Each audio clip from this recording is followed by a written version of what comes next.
Hello दोस्तों, स्वागत है आपके अपने YouTube channel only regular study में। इस वीडियो में मैं आप लोगों को पॉलिटेक्निक इंट्रेंस एग्ज़ाम 2021 के फिजिक्स का मॉक टेस्ट कराने वाला हूं।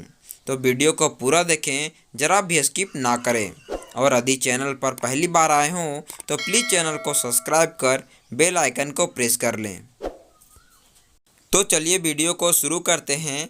आज के वीडियो का पहला प्रश्न है, किस रंग में प्राकिरण सबसे अधिक होता है? तो इसका पहला ऑप्शन है नीला, दूसरा ऑप्शन है पीला, तीसरा ऑप्शन है लाल और चौथा ऑप्शन है बैंगनी। तो इसका सही उत्तर होगा ऑप्शन नंबर 4 बैंगनी। अगला प्रश्न है क्वेश्चन नंबर 2, घरेलू विद्युत परिपथ में बल्ब प्रयुक्त किए जाते हैं। तो इसका पहला ऑप्शन है समांतर क्रम में, दूसरा ऑप्शन है श्रेणी क्रम में, तीसरा ऑप्शन है मिश्रित क्रम में और चौथा ऑप्शन है इनमें से कोई नहीं। तो इसका सही उत्तर होगा ऑप्शन नंबर 1 समांतर क्रम में। अगला प्रश्न है क्वेश्चन नंबर 3, नाभिकीय ऊर्जा प्राप्त करने हेतु आवश्यक है। तो इसका पहला ऑप्शन है सिलिकॉन, दूसरा ऑप्शन है क्रोमियम, तीसरा ऑप्शन है एल्यूमिनियम और चौथा ऑप्शन है यूरेनियम। तो इसका सही उत्तर होगा ऑप्शन नंबर 4 यूरेनियम। अगला प्रश्न है क्वेश्चन नंबर 4, तेल से लगी आग बुझाने में प्रयुक्त होता है। तो इसका पहला ऑप्शन है कार्बन टेट्राक्लोराइड अग्निशामक, दूसरा ऑप्शन है झाग अग्निशामक, तीसरा ऑप्शन है जल अग्निशामक और चौथा ऑप्शन है सोडा अग्निशामक। तो इसका सही उत्तर होगा ऑप्शन नंबर 2 झाग अग्निशामक। अगला प्रश्न है क्वेश्चन नंबर 5, सूर्य के प्रकाश की ऊर्जा पृथ्वी तक किसके द्वारा पहुंचती है? तो इसका पहला ऑप्शन है विकिरण द्वारा, दूसरा ऑप्शन है संवहन द्वारा, तीसरा ऑप्शन है चलन द्वारा और चौथा ऑप्शन है इनमें से कोई नहीं। तो इसका सही उत्तर होगा ऑप्शन नंबर 1 विकिरण द्वारा। अगला प्रश्न है क्वेश्चन नंबर 6, निम्न में कौन सदिश राशि है? तो इसका पहला ऑप्शन है वेग, दूसरा ऑप्शन है विद्युत धारा, तीसरा ऑप्शन है आयतन और चौथा ऑप्शन है चाल। तो इसका सही उत्तर होगा ऑप्शन नंबर 1 वेग। अगला प्रश्न है क्वेश्चन नंबर 7, कूलम इकाई है। तो इसका पहला ऑप्शन है विद्युत धारा, दूसरा ऑप्शन है विद्युत आवेश, तीसरा ऑप्शन है प्रतिरोध और चौथा ऑप्शन है विभव। तो इसका सही उत्तर होगा ऑप्शन नंबर 2 विद्युत आवेश। अगला प्रश्न है क्वेश्चन नंबर 8, एक एंगस्ट्रॉम बराबर होता है। तो इसका पहला ऑप्शन है 10⁻⁻9 मीटर, दूसरा ऑप्शन है 10⁻⁻10 मीटर, तीसरा ऑप्शन है 10⁻11 मीटर और चौथा ऑप्शन है 10⁻12 मीटर। तो इसका सही उत्तर होगा ऑप्शन नंबर 2 10⁻10 मीटर।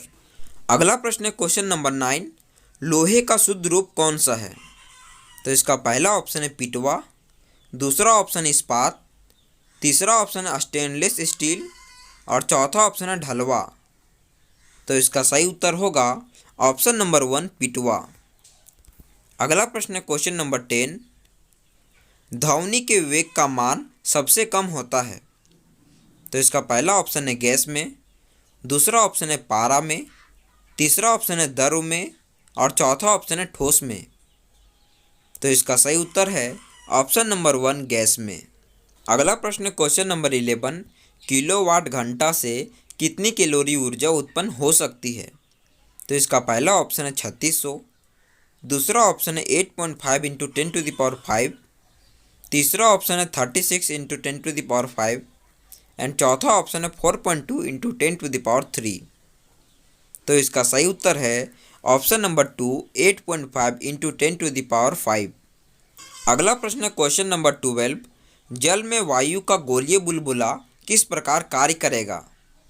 तो इसका पहला ऑप्शन है उत्तल लेंस, दूसरा ऑप्शन है अवतल लेंस, तीसरा ऑप्शन है समतल कांच की प्लेटें और चौथा ऑप्शन है समतल लेंस। तो इसका सही उत्तर होगा ऑप्शन नंबर 2 अवतल लेंस। अगला प्रश्न है क्वेश्चन नंबर 13, कांच से वायु में जाने पर प्रकाश का क्रांतिक कोण किसके लिए न्यूनतम है?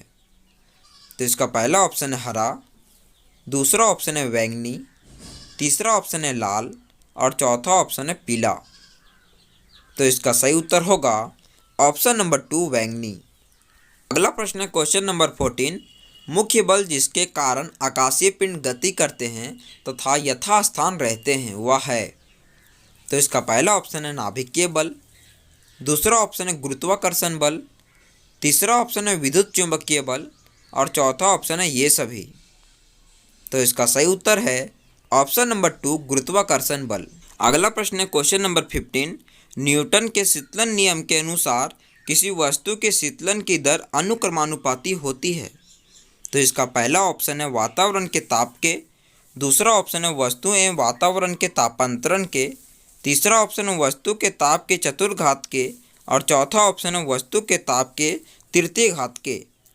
यहाँ पे तृतीय घात होगा। तो इसका सही उत्तर होगा ऑप्शन नंबर 2 वस्तु एवं वातावरण के तापांतरण के। अगला प्रश्न है क्वेश्चन नंबर 16। गैस पात्र की दीवारों पर दाब डालती है क्योंकि। इसका पहला ऑप्शन है गैस के अणु परस्पर संघात करते हैं, दूसरा ऑप्शन है गैस का भार होता है, तीसरा ऑप्शन है गैस के अणु पात्र की दीवारों के साथ संघात करते हैं और चौथा ऑप्शन है कोई नहीं। तो इसका सही उत्तर है ऑप्शन नंबर 3 गैस के अणु पात्र की दीवारों के साथ संघात करते हैं। अगला प्रश्न है क्वेश्चन नंबर 17।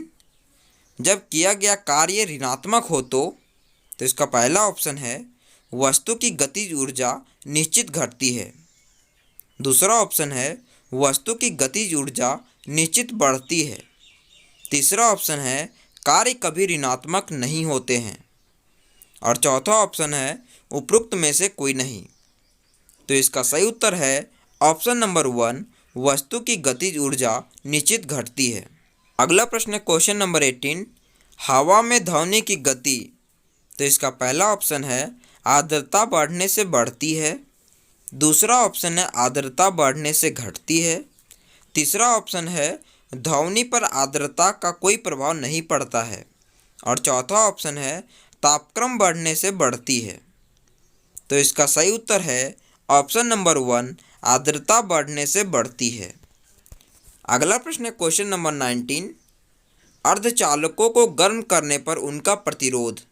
तो इसका पहला ऑप्शन है बढ़ता है, दूसरा ऑप्शन है वही रहता है, तीसरा ऑप्शन है घटता है और चौथा ऑप्शन है पहले बढ़ता है और फिर घटता है। तो इसका सही उत्तर होगा ऑप्शन नंबर 3 घटता है। अगला प्रश्न है क्वेश्चन नंबर 20। जब बर्फ के टुकड़ों को ऊष्मा दी जाती है तो इसका ताप।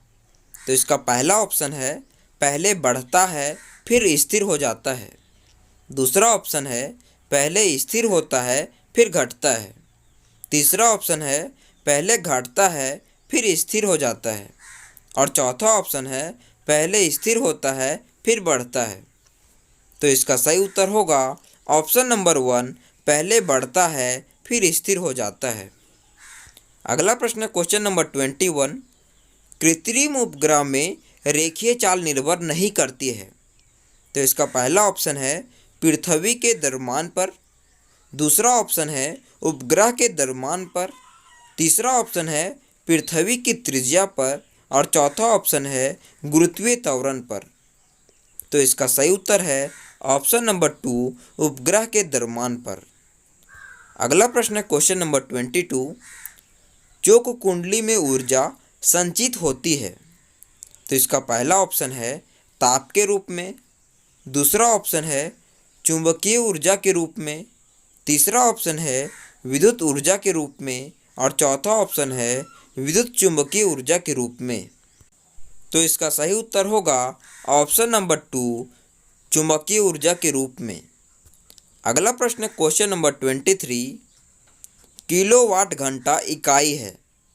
तो इसका पहला ऑप्शन है ऊर्जा की, दूसरा ऑप्शन है आवेश की, तीसरा ऑप्शन है विद्युत शक्ति की और चौथा ऑप्शन है शक्ति दर की। तो इसका सही उत्तर है ऑप्शन नंबर 1 ऊर्जा की। अगला प्रश्न है क्वेश्चन नंबर 24। मानव आँख प्रतिबिंब को रेटिना पर फोकस करती है। तो इसका पहला ऑप्शन है चक्षु लेंस की वक्रता को बदलकर, दूसरा ऑप्शन है रेटिना को आगे पीछे खिसकाकर। तीसरा ऑप्शन है चक्षु लेंस को आगे पीछे खिसकाकर। और चौथा ऑप्शन है आँख में भरे द्रव का अपवर्तनांक बदलकर। तो इसका सही उत्तर है ऑप्शन नंबर 1, चक्षु लेंस की वक्रता को बदलकर। अगला प्रश्न है क्वेश्चन नंबर 25। निम्न तरंगों में से जो तरंगे निर्वात से संचरित नहीं हो सकती वह है। तो इसका पहला ऑप्शन है रेडियो तरंगे। दूसरा ऑप्शन है ध्वनि तरंगे। तीसरा ऑप्शन है प्रकाश तरंगे। और चौथा ऑप्शन है एक्स किरणें। तो इसका सही उत्तर है ऑप्शन नंबर 2, ध्वनि तरंगे।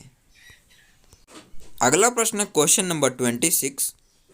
गुरुत्वीय त्वरण। तो इसका पहला ऑप्शन है पृथ्वी के केंद्र पर अधिकतम होती है। दूसरा ऑप्शन है पृथ्वी के केंद्र पर ऋणात्मक होता है। तीसरा ऑप्शन है पृथ्वी के केंद्र पर धनात्मक होता है। और चौथा ऑप्शन है पृथ्वी के केंद्र पर शून्य होता है। तो इसका सही उत्तर होगा ऑप्शन नंबर 4, पृथ्वी के केंद्र पर शून्य होता है। अगला प्रश्न क्वेश्चन नंबर 27। गुरुत्वाकर्षण नियतांक का मात्रक है। तो इसका पहला ऑप्शन है न्यूटन पर किलोग्राम। दूसरा ऑप्शन है newton metre square per kilogram. तीसरा ऑप्शन है kilogram square per metre square. और चौथा ऑप्शन है newton metre square per kilogram square. तो इसका सही उत्तर है option number 4, newton metre square per kilogram square. अगला प्रश्न क्वेश्चन नंबर 28। जूल नियतांक का मान होता है कैलोरी पर जूल। तो इसका पहला ऑप्शन है 4.8 जूल पर कैलोरी। दूसरा ऑप्शन है 4.18 कैलोरी पर जूल। तीसरा ऑप्शन है 8.36 जूल पर कैलोरी। और चौथा ऑप्शन है 8.36 कैलोरी पर जूल। तो इसका सही उत्तर है ऑप्शन नंबर 3, 8.36 जूल पर कैलोरी। अगला प्रश्न क्वेश्चन नंबर 29।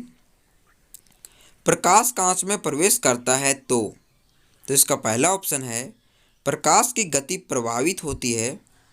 दूसरा ऑप्शन है तरंग दैर्घ्य नहीं बदलता है। तीसरा ऑप्शन है आवृत्ति नहीं बदलती है। और चौथा ऑप्शन है प्रकाश कांच में प्रवेश नहीं कर सकता। तो इसका सही उत्तर है ऑप्शन नंबर 3, आवृत्ति नहीं बदलता है। अगला प्रश्न है क्वेश्चन नंबर 30 और इस वीडियो का आखिरी प्रश्न। किसी शांत जल में एक पत्थर गिरा दिया जाता है तो उसमें किस प्रकार का तरंग उत्पन्न होगा। तो इसका पहला ऑप्शन है अनुदैर्घ्य तरंग। दूसरा ऑप्शन है अनुप्रस्थ तरंग। तीसरा ऑप्शन है रेडियो तरंग। और चौथा ऑप्शन है माइक्रोवेव। तो इसका सही उत्तर है ऑप्शन नंबर 2, अनुप्रस्थ तरंग। आपने 30 में से कितने प्रश्न का जवाब सही दिया प्लीज़ कमेंट बॉक्स में ज़रूर लिखें। धन्यवाद।